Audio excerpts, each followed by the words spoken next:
Mesdames et messieurs, ici Chage et on se retrouve aujourd'hui pour la review du chapitre 5 de Nanatsu no Taizai, les 4 chevaliers de l'apocalypse. Et en plus, ce chapitre s'appelle comment? Les 4 chevaliers de l'apocalypse. Oui, ça y est, on commence enfin à savoir c'est qui. Et t'inquiète pas, on va en parler. On va essayer de voir qui sont ces 4 chevaliers qui vont représenter les ennemis en réalité, les vrais méchants. Mais bon, ça, on va voir ça ensuite. Franchement, ce chapitre, il a beau être court, je trouve qu'il a tellement d'informations qu'en réalité, pour moi, quand je l'ai lu, il était carrément aussi long que les autres chapitres, que les premiers chapitres d'introduction, parce que voilà, là, ça avançait vraiment. Donc voilà, au dernier chapitre, on a appris que Perceval, sa magie, c'était une magie de héros. N'hésite pas à revoir la vidéo si tu t'en souviens pas trop, mais je crois que tu t'en souviens. Donc, il continue de se battre contre Pelgart, et tu vois déjà, dès le début, que le peuple, il est du côté de Perceval. Et je pense que c'est pas anodin de voir ce petit qui soutient Perceval,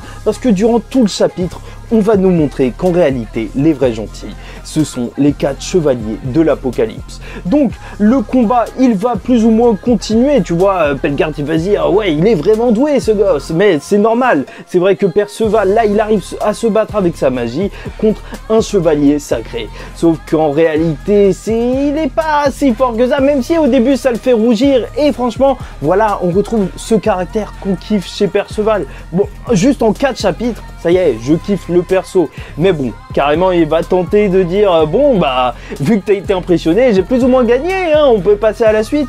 Et bah non.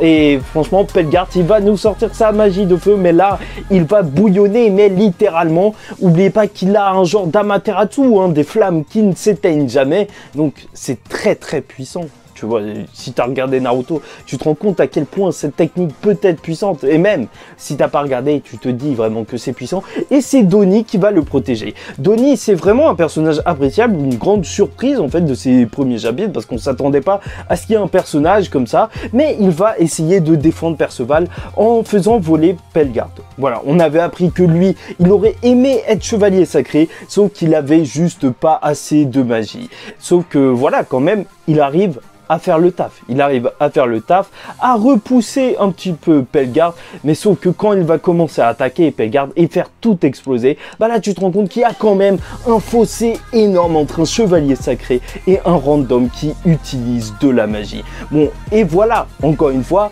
là quand tu le vois faire tout exploser, le peuple, il s'enfuit. Ça veut bien dire que ces chevaliers sacrés, ils sont vraiment pas du bon côté au final.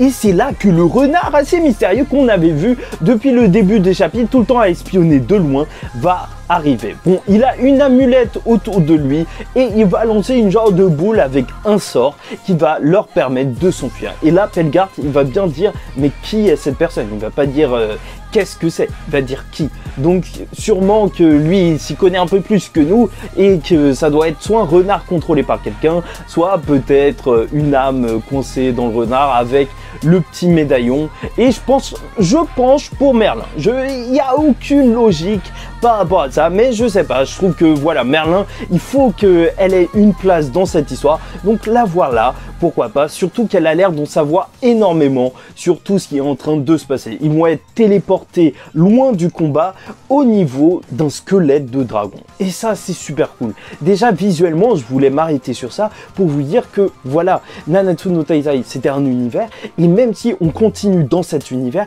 il est terriblement élargi et tu as des nouveaux paysages qui créent vraiment une ambiance totalement différente pour cette suite des 4 chevaliers de l'apocalypse. Bon, on apprend que c'est une colonne vertébrale de dragons, même si Perceval il avait déjà vu des dragons, c'est assez impressionnant et c'est normal, il y a même des genres de petites maisons. Après, est-ce qu'il y a des gens qui y vivent ou c'est des autres créatures? On ne sait pas, mais voilà, au début il va essayer de se dire, même avec son ami, bah on va retourner au village et tout et continuer notre combat, sauf que non. Le renard va continuer de parler et il va leur dire que ce chevalier ne sait sûrement rien par rapport au père de Perceval et donc il aurait menti à Perceval. Donc un jour, il reviendra et lui foutra sa raclée. Bah oui, quand même, il faut qu'il se fasse pardonner pour lui avoir menti, mais il voulait sûrement voir le potentiel de Perceval.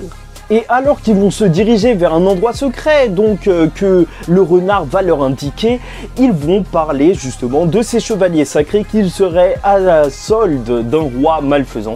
Et ce roi, c'est Arthur. Qu'est-ce qui s'est passé pour Arthur? Bah bien évidemment, on pense tout de suite au chaos et sûrement qu'il aurait succombé à ce pouvoir. Et ce serait donc logique que le renard, ce soit Merlin ou quelqu'un qui soit lié à Merlin, puisque Merlin devait surveiller un petit peu Arthur et donc tu vois, un petit peu essayer de le contrer. Et ensuite, on va parler de ce qui est super intéressant, cette image folle. Parce que, ok, on voit plein de chevaliers sacrés avec Arthur, mais on s'en fout un petit peu. On sait même pas plus ou moins c'est qui. Sauf si vous avez deviné, n'hésitez pas à me le dire en commentaire. Mais surtout, les 4 chevaliers de l'Apocalypse, ils ont l'air mais tellement badass. Ils ont l'air mais vraiment très très puissants. Ça rappelle franchement les débuts de Nanatsu no Taizai où tu avais l'affiche des Nanatsu no Taizai. Là, ça y est, t'as les 4 chevaliers de l'Apocalypse.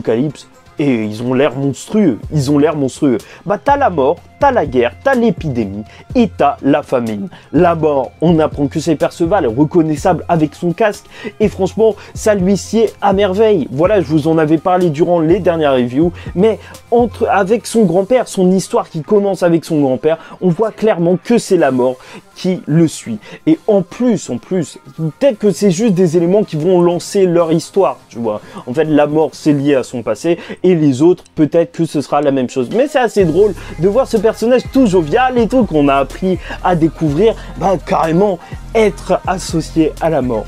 T'as ensuite la guerre. La guerre, qui ça pourrait être? Franchement, je pense pour un truc un petit peu fou, hein, il y a beaucoup de gens qui pensent ça, c'est peut-être l'enfant de Zeldris et de Gilda, je me souviens plus de comment elle s'appelle, la vampire, mais voilà, peut-être ça. N'hésitez pas là en commentaire, allez-y, dites-moi ce que vous en pensez, parce que les 4 chevaliers de l'Apocalypse, on sait pas, on sait vraiment pas. L'épidémie, ça a l'air d'être Tristan, et le dernier, donc la famine, c'est sûrement Tristan. Oh là là, mais c'est un truc de... Franchement, ils ont pas l'air trop chauds. Je suis désolé, hein, mais cette image, elle m'a fait rêver. Vraiment, je pense vraiment que ça pourrait être eux. On pourrait déjà essayer d'imaginer leur pouvoir avec, justement, Tristan, avec une épée qui a l'air d'être un peu en flamme, un peu divine, hein, magie des anges. Bon, on sait pas. En tout cas, ils vont détruire le monde, et par détruire le monde, c'est sûrement renverser ce qui est en train de se passer avec le chaos. Et ça risque d'être juste énorme. Bon, voilà, en tout cas, c'était tout pour moi. J'espère que tu as apprécié cette vidéo. N'hésite pas à me donner ton avis sur ce chapitre en commentaire, parce que franchement, c'était cool. Et là, c'est encore le début des reviews. On est encore juste au 5e chapitre. Et ça fait plaisir de voir que les mystères avancent déjà dès le départ et que ça hype à fond. Je sais pas pour vous, mais c'est un pur kiff. Likez, commentez la vidéo, faites ce que vous voulez, mais on en parle. Allez, oui, aussi abonnez-vous. Ça, je l'oublie tout le temps. Pour chaque semaine, des reviews de Nanatsu no Taizai, les 4 chevaliers de l'Apocalypse. Allez, en attendant la semaine prochaine, je vous dis ciao tout le monde et paix sur vous.